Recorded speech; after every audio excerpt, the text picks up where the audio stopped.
एक शरीफ नौजवान जिसे कदम कदम पर संसार किया गया। जालिम माशरे की नाइंसाफियों, करप्ट पुलिस और दौलतमंद बदमाशों ने उसे भी एक गुंडा बनने पर मजबूर कर दिया। और जब एक शरीफ इंसान जराइम पेशा बन जाए तो वो सब गुंडों से ज्यादा खतरनाक हो जाता है। एक बदकिस्मत नौजवान जिसे जुर्म की दलदल ने एक आतिशफशां बना दिया। बदले की आग में जलते एक शरीफ नौजवान की कहानी।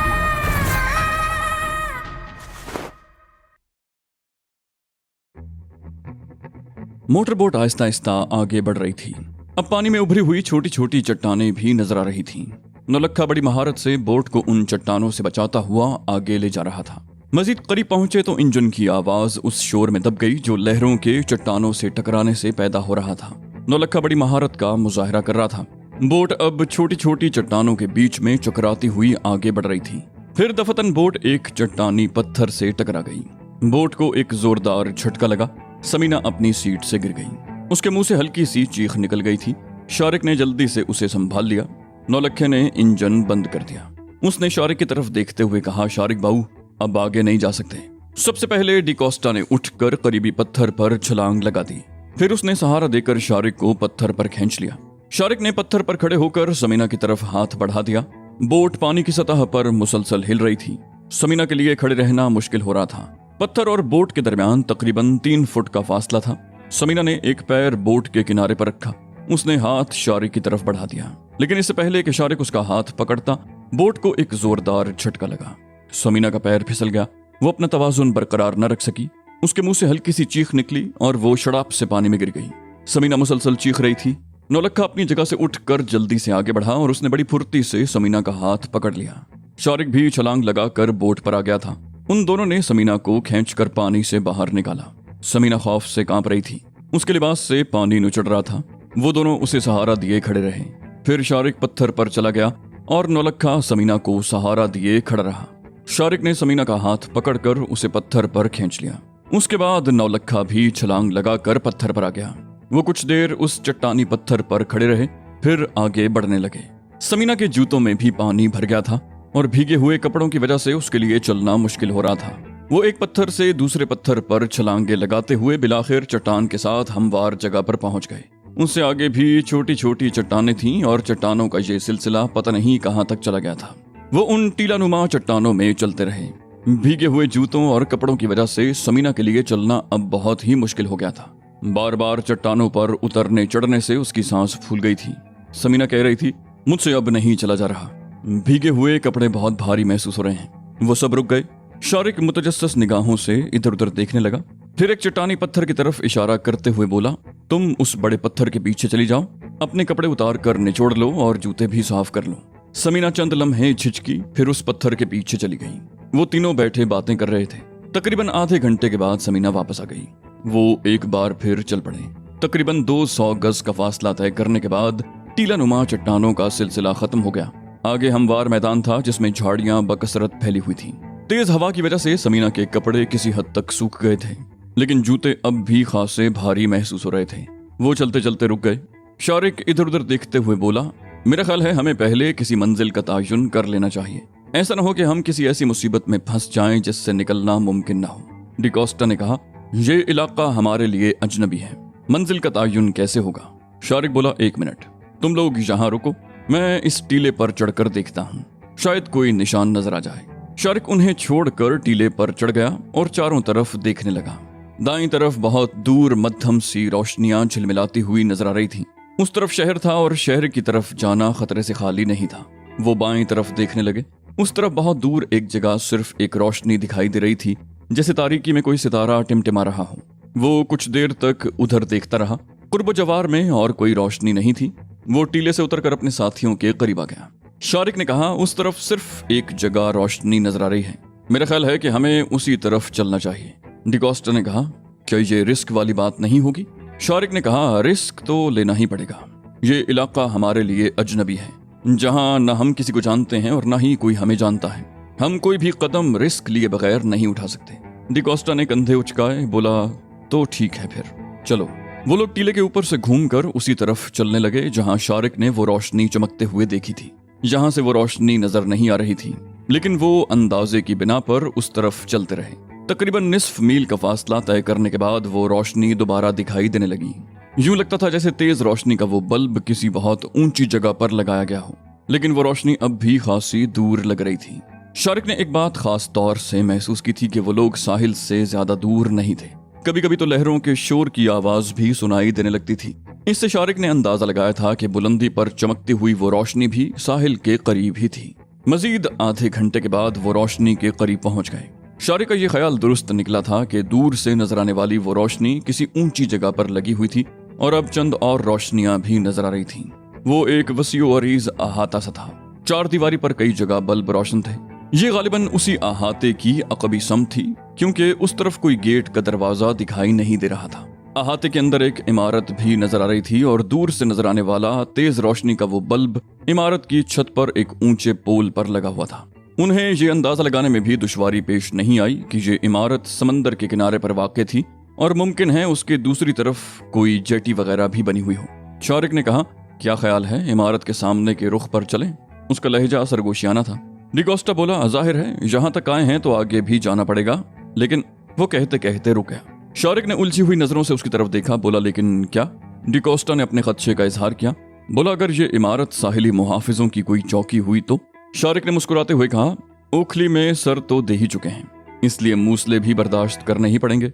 डिकोस्टा ने कहा, तो फिर चलो। वो चारों दबे कदमों दीवार के साथ साथ चलने लगे। दीवार की लंबाई से अंदाजा लगाया जा सकता था कि अहाता खासा वसीओ अरीज था। वो दीवार के साथ साथ चलते हुए दूसरी तरफ मुड़ गए और फिर शारिक ठिठक कर रुक गया। उसने हाथ उठाकर अपने साथियों को भी रुकने का इशारा कर दिया। उस तरफ अहाते का गेट था जहां तेज रोशनी के बल्ब जल रहे थे। गेट के सामने पुख्ता सड़क थी जो दाएं तरफ कहीं चली गई थी। गेट के सामने जरा हटकर एक साइबान सा बना हुआ था जिसके नीचे एक पुराना सा छोटा ट्रक खड़ा नजर आ रहा था। शारिक ने अपने साथियों को इशारा किया और वो लोग गेट की तरफ चलने लगे। वो गेट के करीब पहुंचे ही थे कि एक गुर्राती हुई आवाज उनकी समात से टकराई। जो कुछ भी कहा गया था बलोची जबान में कहा गया था। डिकोस्टा ने कहा, रुक जाओ, वो शख्स धमकी दे रहा है कि अगर हमने एक कदम भी आगे बढ़ाया तो गोली मार दी जाएगी। वो चारों उसी जगह खड़े हो गए। चंद मिनट के बाद गेट का जेली दरवाजा खुला और दो आदमी बाहर आ गए। उनके पास ऑटोमेटिक राइफलें थीं। दोनों शलवार कमीज पहने हुए थे। दोनों के सरों पर काले रुमाल मखसूस अंदाज में बंधे हुए थे। उनमें से लंबे कद वाले ने बलोची जबान में कहा, कौन हो तुम लोग और इस तरफ क्यों आए हो? वो बारी बारी चारों को देखने लगा। डिकोस्टा ने बलोची जबान में रुक रुक कर कहा, हम लोग अजनबी हैं, हम मुसीबत के मारे हुए लोग हैं, हमें तुम्हारी मदद की जरूरत है। वो बलोची जबान समझ तो पूरी तरह लेता था, लेकिन बोलने में उसे कुछ दुश्वारी पेश आती थी। वो दोनों गनमैन उन्हें घूरते रहे। फिर लंबे कद वाले ने आगे बढ़कर उनके लिबास थपथपाए। वो अंदाजा लगाना चाहता था कि उनके पास किसी किस्म का असलहा तो मौजूद नहीं। फिर वो मुतमईन होकर पीछे हट गया। उसने पूछा, तुम लोगों के साथ और कौन है? इस मर्तबा उसने उर्दू में बात की थी, क्योंकि वो समझ गया था कि सिर्फ एक आदमी के अलावा कोई भी बलोची जबान नहीं समझता। इस मर्तबा शारिक ने जवाब दिया, हम यही चारों हैं, हमारे साथ और कोई नहीं है। वो आदमी चंद लम्हे कुछ सोचता रहा। उसकी नजरें बार बार समीना की तरफ उठ रही थीं। फिर बोला, ठीक है, तुम लोग अंदर आ जाओ, आराम से बैठकर बात करते हैं। वो लोग अंदर आ गए। गेट में दाखिल होते ही शारिक की नजरों में हैरत उभर आई। अहाते के बाईं तरफ खूबसूरत 2 मंजिला इमारत थी। उसके सामने वसी और खूबसूरत लॉन था। लॉन के इख्तिताम पर वसीओ अरीज पुख्ता चबूतरा था और उस चबूतरे के दूसरी तरफ एक कुशादा नहर थी जो बहुत दूर तक चली गई थी। उस नहर के दोनों तरफ खासी जगह छोड़कर ऊंची दीवारें थीं। ये नहर खासी तवील लगती थी। उन्हें ये समझने में देर न लगी कि ये दरअसल समंदरी खाड़ी थी जो खुश्की में खासी अंदर तक चली गई थी और इस खाड़ी से पूरा फायदा उठाया गया था। चबूतरे से चंद गज आगे जेटी बनी हुई थी और सफेद रंग की एक खूबसूरत लॉन्च उस जेटी के साथ नजर आ रही थी। एक लॉन्च दूर से उस खाड़ी के इख्तिताम पर, बल्कि यूं कहना चाहिए कि शुरू में नजर आ रही थी। दोनों गनमैन बलोची थे और गवादर के रहने वाले थे। उस वक्त यहाँ उन दोनों के सिवा और कोई नहीं था। वो उन लोगों को एक कमरे में ले आए जहाँ फर्श पर सुर्ख रंग का कालीन बिछा हुआ था और चंद कुर्सियां सलीके से पड़ी हुई थीं। दरमियान में एक कॉफी टेबल भी पड़ी थी। लंबे कद वाले गनमैन ने कहा, बैठो, अब बताओ तुम लोग कौन हो और इस तरफ कैसे आए हो? एक बात याद रखना, अगर झूठ बोलने की कोशिश की तो कामयाब नहीं हो सकोगे। हम अपने जराए से मालूम कर लेंगे। शारिक ने कहा, हमारा ताल्लुक कराची से है। हम किराए की एक लॉन्च पर तफरी के लिए निकले थे, लेकिन खुले समंदर में हमारी लॉन्च एक चट्टान से टकरा गई और फिर न जाने किस तरह उस लॉन्च में आग लग गई। लॉन्च का नाखुदा, उसका एक मातहत और हमारा एक आदमी लॉन्च के साथ जलकर राख हो गए। उन्हें निकलने का मौका नहीं मिल सका था। हम लोगों ने समंदर में कूदकर अपनी जानें बचाई थी। हम किसी न किसी तरह उस चट्टान तक पहुंचने में कामयाब हो गए। पूरी रात और अगला दिन हम बेजारो मददगार चट्टान पर बैठे रहे। 3 बजे के लगभग हम लोग उस तरफ से गुजरते हुए एक माल बरदार जहाज को अपनी तरफ मुतवज्जे करने में कामयाब हो गए। जहाज के अमले ने हमारी जानें बचाई। वो माल बरदार जहाज यूरोप जा रहा था। शाम के वक्त जहाज के कप्तान ने यहाँ से कई मील दूर गहरे समंदर में हमें एक मोटर बोट पर उतार दिया। हम बड़ी मुश्किल से साहिल तक पहुंच सके हैं। वो मोटर बोट अब भी यहाँ से तकरीबन 2 मील दूर चट्टानों में मौजूद है। फासला ज्यादा नहीं है। अगर तुम चाहो तो चट्टानों में मोटर बोट की तस्दीक कर सकते हो। गनमैन ने शारिक को घूरा, बोला हमें बेवकूफ बनाने की कोशिश मत करो। समंदर में तफरीह के लिए ज्यादा से ज्यादा 4-6 मील अंदर तक जाने की बात तो मानी जा सकती है, लेकिन तफरीह के लिए सैकड़ों मील दूर तक खुले समंदर में चले जाना कुछ अजीब सी बात लगती है। तुम जिस चट्टान का बता रहे हो वो कराची से तकरीबन 250 मील दूर है। उसके अलावा इस इलाके में और कोई चट्टान नहीं है। शारिक ने उसकी बात को नजरअंदाज करते हुए पूछा, क्या तुम्हारा ताल्लुक किसी सरकारी महकमे से है? उस शख्स ने नफी में सर हिलाया, बोला नहीं। शारिक ने पूछा, तो फिर कौन सी जगह से है? उस शख्स ने जवाब दिया, ये मुल्ला बशीर पंजगोरी का डेरा है।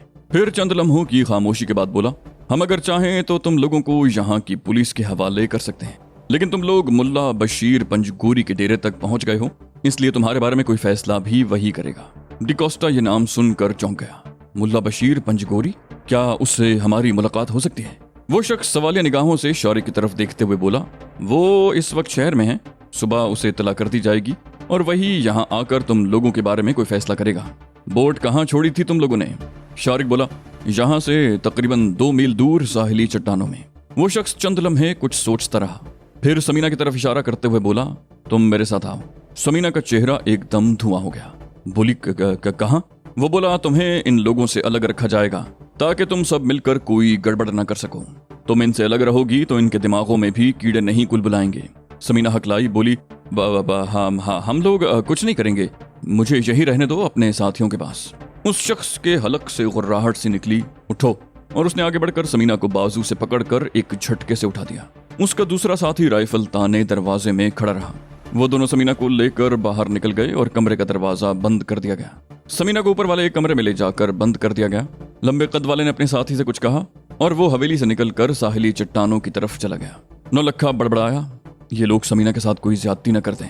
डिकोस्टा ने कहा, मेरा ख्याल है ये लोग ऐसा नहीं करेंगे। समीना को हमसे इसलिए अलग किया गया है कि हम इन लोगों के खिलाफ कोई साजिश न करें, और मेरा ख्याल है कि हमें परेशान होने की जरूरत नहीं है। मुल्ला बशीर पंजगोरी को जब ये पता चलेगा कि हम हाजी अब्दुल्लाह के आदमी हैं तो वो यकीनन हमारी मदद करेगा। शारिक ने उसे घूरा, बोला, क्या मतलब? क्या तुम मुल्ला बशीर पंजगोरी को जानते हो? डिकोस्टा ने कहा, जाती तौर पर नहीं, लेकिन वो भी हाजी अब्दुल्लाह ही के कबीले का है। इस खित्ते का सबसे बड़ा मनशियात का स्मगलर, मन दो मन नहीं टन्नों के हिसाब से चरस और हेरोइन स्मगल करता है। यहाँ से गवादर तक उसकी लॉन्चें और गवादर से बलूचिस्तान के दूसरे सिरे तक उसके माल से लदे हुए ऊंटों के काफिले चलते रहते हैं। शारिक ने कहा, लेकिन जरूरी तो नहीं है कि वो हाजी अब्दुल्लाह को जानता हो। डिकोस्टा ने कहा, सब एक ही कबील के लोग हैं। बलूचिस्तान का ये मुल्ला बशीर पंजगोरी, लाहौर का हाजी अब्दुल्लाह, कराची का सेठ माजिद, सरहदी कबाइल के मलिक मुनव्वर, बादशाह गुल खटक और मलिक याकूब आफरीदी, ये सब एक ही थाली के चट्टे बट्टे हैं। बैनुल अक़वामी स्मगलर, ये एक दूसरे को जानते हैं, बल्कि ये कहना चाहिए कि हम प्याला और हम निवाला हैं। इनमें से किसी एक के पास कहीं से बड़ी डिमांड आ जाए और उसके पास अपना माल मौजूद ना हो तो दूसरे से ले लेता है। इन आलमी स्मगलरों के अपने कुछ कानून और कायदे होते हैं जिन पर ये बड़ी सख्ती से अमल करते हैं। ये लोग पैसे के लेन देन के भी खरे हैं, एक दूसरे पर एतमाद कर लेते हैं। करोड़ों डॉलर का माल दूसरे के हवाले कर देंगे, फौरी अदायगी का मुतालबा नहीं करेंगे क्योंकि वो जानते हैं कि उनकी रकम पहुंच जाएगी। वो चंद लम्हों को खामोश हुआ, फिर बात जारी रखते हुए बोला, मेरे इल्म में नहीं है कि हाजी अब्दुल्ला और मुल्ला बशीर पंजगोरी में भी कोई मामला हुआ हो, लेकिन 1-2 मरतबा मैंने हाजी अब्दुल्ला से उसका नाम सुना है। ये एक ही समंदर की मछलियां हैं और मिलजुल कर रहने ही में आफियत समझते हैं। नौलखे ने हैरत का इजहार करते हुए कहा, कमाल है भाई, हमारा तो 1.5 पाव का सौदा होता था, लेकिन पैसों के मामले में कभी एक दूसरे पर भरोसा नहीं किया। फिर शारिक बाबू के पास आया तो पता चला कि मैं तो कुएं का मेंढक था। मेरी मालूमात पाव और 1.5 पाव के सौदे तक ही महदूद थी। शारिक बाबू के पास आने के बाद पता चला कि मैं कुएं से निकलकर दरिया में आ गया हूँ, जहाँ 1 से 5 और 10 किलो तक के सौदे होते देखे। यहाँ पैसों के लेन देन पर भी एक दूसरे पर थोड़ा बहुत एतमाद देखा। माचा गुज्जर जैसे लोग भी देखे जो पाव 1.5 पाव पाउडर के लिए बंदे को मौत के घाट उतार देते हैं, और यहाँ समंदर में आकर तो अजीब ही इंकिशाफात हो रहे हैं। समंदर वाकई समंदर है, करोड़ों का माल इधर से उधर, मगर पैसे की परवाह नहीं। डिकोस्टा ने कहा, पाव 1.5 पाव का ख्याल यहाँ भी रखा जाता है। सारी बात तो पाव 1.5 पाव की नहीं, बल्कि एक छोटी सी पुड़िया से शुरू होती है। अगर एक पुड़िया का हिसाब न रखा जाए तो बात मन्नों और टन्नों तक नहीं पहुंच सकती। लेकिन बात सारी एतमाद की है। हमारे इस मिशन पर अब तक लाखों रुपए खर्च हो चुके हैं और तुम लोगों ने ये भी देख लिया कि कई मिलियन का माल जहाज के कप्तान के हवाले कर दिया गया, लेकिन किसी से पैसे की बात नहीं हुई। पैसा खुद ब खुद अपनी जगह पहुंच जाएगा। मेरा ये मतलब भी नहीं है कि करोड़ों का माल आंखें बंद करके दूसरे के हवाले कर दिया जाता है। बाज़ औक़ात करोड़ों डूब भी जाते हैं। एतमाद और अदम एतमाद, ये दोनों चीजें इस बैनुल-अक़वामी कारोबार की बुनियाद हैं। अब शारिक की मिसाल हमारे सामने है। किसी बैनुल-अक़वामी राब्ते में ये नाम मैंने पहली मर्तबा सुना था। हाजी अब्दुल्ला ने जब फोन पर मुझे बताया कि शारिक आ रहा है तो मैंने कुछ एहतजाज भी किया। किसी नए आदमी को इतना ऊपर ले आना खतरनाक साबित हो सकता है। शारिक अगर चाहता तो ये माल गायब कर सकता था। हाजी अब्दुल्ला को शारिक पर एतमाद था और शारिक को तुम दोनों पर। अगर एतमाद नहीं था तो शारिक को टीटू वगैरह पर नहीं था। उन लोगों के बारे में शारिक ने मेरे सामने जिन खदशात का इजहार किया था वो बिल्कुल दुरुस्त निकले, लेकिन जिस तरह उन दोनों को ठिकाने लगाया गया वो भी अपनी जगह एक अहम बात है। और फिर कासिम बीच में टपक पड़ा, उन्हें भी ठिकाने लगा दिया गया। कराची से यहाँ तक 5 बंदे मारे गए, लेकिन शारिक का मिशन कामयाब रहा। इस बिजनेस में किसी की जिंदगी की कोई अहमियत नहीं होती। तरजीह माल को दी जाती है जिसे हर सूरत में मंजिल पर पहुंचाना होता है। इसके लिए कितने लोगों की जिंदगियां कुर्बान कर दी जाती हैं, इसकी जर्रा भी परवाह नहीं की जाती। नौलक्खे ने उसके नाम की रेड लगाते हुए कहा, ओ भाई डकोटा, पर अब अपना क्या बनेगा? अगर उस मुल्ला बशीर पंजगोरी ने हाजी अब्दुल्ला को पहचानने से ही इनकार कर दिया तो क्या होगा? डिकोस्टा ने मुस्कुराते हुए उसकी तरफ देखा, बोला, डरते हो? नौलक्खे ने उसकी तरफ देखते हुए कहा, मैं मौत से नहीं डरता। शारिक ये बात अच्छी तरह जानता है। मौत का तो एक वक्त मुकर्रर है, वो ना 1 मिनट पहले आ सकती है और ना 1 मिनट के बाद। लेकिन भाई डकोटा, मौत की कोई वजह भी तो होना। अगर लॉन्च पर कासिम के आदमियों या टीटू के हाथों मारा जाता तो कोई परवाह ना होती। लेकिन देखो ना, सारे काम निमटा जाने के बाद हमें यहाँ कत्ल कर दिया जाए तो अफसोस तो होगा ना। डिकोस्टा ने कहा, हाँ ये बात तो है, लेकिन इत्मीनान रखो, यहाँ मौत का खौफ जहन पर नहीं रखना चाहिए। अगर मुल्ला बशीर पंजगोरी हाजी अब्दुल्लाह को पहचानने से इनकार कर देता है और हमारी किसी बात का यकीन नहीं करता तो ज्यादा से ज्यादा ये होगा कि हमें हुक्काम के हवाले कर देगा और हमारे खिलाफ गैर कानूनी तौर पर उस रियासत की सरहद में दाखिल होने का मुकदमा चलेगा और 3-4 महीनों की सजा हो जाएगी और बस। नौलक्खा बोला, ओह फिर तो कोई बात नहीं। उसने इस तरह गहरा सांस लिया जैसे सर से कोई बहुत बड़ा बोझ उतर गया हो। फिर बोला, सरकारी मेहमान खानों में आमदोरफ्त के तो हम आदी हैं। सुना है बाहर की मुल्कों की जेलें भी बड़ी शानदार होती हैं। डिकोस्टा ने मुस्कुराते हुए कहा, लेकिन अरब और खलीजी ममालिक की जेलें दुनिया भर की दूसरी जेलों से जरा मुख्तलिफ हैं। कभी तो ये भी होता है कि ये लोग किसी को जेल में डालकर भूल जाते हैं और बेचारा सारी जिंदगी जेल में पड़ा रोता रहता है। नौलक्खे ने कहा, तुम तो डरा रहे हो भाई डकोटा, पहले ही भूख से जान निकली जा रही है। कम बखत ये लोग हमें कमरे में बंद करके भूल तो नहीं गए? डिकोस्टा ने कहा, नहीं, ये लोग हमें नहीं भूलेंगे। जरा उठकर जोर जोर से दरवाजा धड़धड़ाओ, देखो क्या नतीजा निकलता है। नौलक्खा उठकर दरवाजे के करीब आ गया और उसे जोर जोर से धड़धड़ाने लगा। चंद सेकंड बाद ही दरवाजा खुला और वही लंबे कद वाला गनमैन उसके सामने खड़ा था। उसके चेहरे पर करख्तगी थी, उसके लहजे में भी करख्तगी थी। बोला, क्या बात है, क्यों शोर मचा रहे हो? नौलक्खे ने पेट पर हाथ फेरते हुए कहा, हम तुम्हारे मेहमान हैं और सुना है बलोच बड़े मेहमान नवाज होते हैं, लेकिन तुमने तो हमें पानी तक नहीं पूछा। भाई साहब भूख लग रही है बड़े जोर की। उस शख्स ने जवाब दिया, बलोच तो अपने दुश्मन को भी भूखा नहीं मरने देते, और तुम लोगों के बारे में तो अभी फैसला नहीं हुआ कि दोस्त हो या दुश्मन। मैं तुम लोगों के लिए खाना लेकर आता हूँ, मगर थोड़ी देर लगेगी। नौलक्खे ने कहा, उस लड़की को भी खिला देना, कहीं ऐसा ना हो कि वो रात भर भूखी बैठी रहे। उस शख्स ने कहा, फिक्र मत करो, उसको भी खिला देगा। ये कहकर उसने दरवाजा बंद कर दिया। खाना उन्हें तकरीबन 1 घंटे के बाद मिल सका। अंडे का ऑमलेट और तवे पर पकी हुई मोटी मोटी आड़ी तिरछी रोटियां। जाहिर है अंडे का ऑमलेट और ये रोटियां उन दोनों में से किसी ने पकाई थी। खाना लेकर वो दोनों आए थे। लंबे कद वाले ने राइफल तान रखी थी और दूसरे आदमी ने खाना उठा रखा था जिसे मेज पर रख दिया गया था। नौलक्खे ने लंबे कद वाले की तरफ देखते हुए कहा, अपना नाम तो बता दो यार, हम कोई तुम्हारे दुश्मन तो नहीं है। लंबे कद वाले ने तारुफ करवा दिया। बोला, मेरा नाम वाजा रहीम बख्श है और ये मोहम्मद दीन है। मोहम्मद दीन पानी का जग और 2 गिलास भी ले आया था। नौलक्खे के पूछने पर वाजा रहीम बख्श ने बताया कि लड़की को भी खाना दे दिया गया है। नौलक्खे ने कहा, उसे हमारे पास ही रहने दो ना यार वाजा रहीम बख्श, वो बेचारी अलग थलग कैद में डरती रहेगी। वाजा रहीम बख्श ने कहा, उसे जमानत के तौर पर तुम लोगों से अलग रखा गया है ताकि तुम लोग हमारे खिलाफ कोई साजिश न कर सको। वैसे तुम्हें उसका फिक्र करने की जरूरत नहीं है, उसको कुछ नहीं होगा। और हाँ, तुम लोगों का मोटर बोट हम लोगों को मिल गया है, उसे हम अपनी जेटी पर ले आए हैं। नौलक्खे ने कहा, तो फिर मुल्ला बशीर पंजगोरी को भी हमारे बारे में इत्तला कर दो ना। मेरा ख्याल है यहाँ टेलीफोन तो होगा। वाजा रहीम बख्श ने जवाब दिया, यहाँ टेलीफोन है और मुल्ला बशीर पंजगोरी को इत्तला दे दी गई है, वो सुबह सवेरे यहाँ आ जाएगा।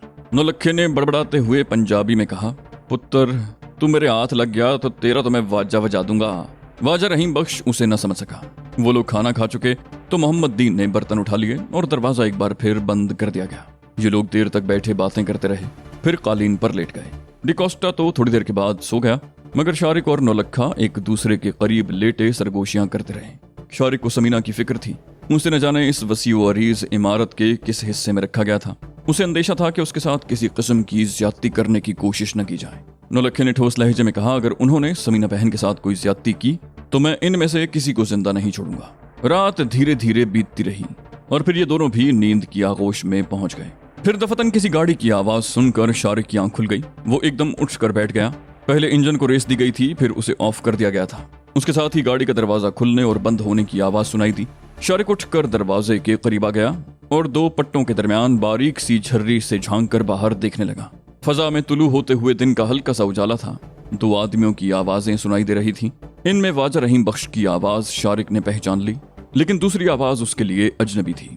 वो लोग बलूची जबान में बातें कर रहे थे और एक लफ्ज भी शारिक के पल्ले नहीं पड़ा था। शारिक ने डिकोस्टा और नौलक्खे को जगा दिया और सरगोशी में उन्हें बताने लगा कि शायद मुल्ला बशीर पंजगोरी आ गया है। वो दोनों भी दरवाजे के करीब आकर बातें सुनने की कोशिश करने लगे, मगर आवाजें वहां से बहुत दूर जा चुकी थी। ये तीनों कालीन पर बैठे आपस में बातें कर रहे थे कि कदमों की आवाज सुनाई दी जो दरवाजे के सामने आकर रुक गई। उसके चंद सेकंड के बाद दरवाजा खुल गया और वाजा रहीम बख्श अंदर दाखिल हुआ। वो समझा था कि ये लोग सो रहे होंगे, लेकिन इन्हें जागते पाकर भी उसे कोई हैरत नहीं हुई।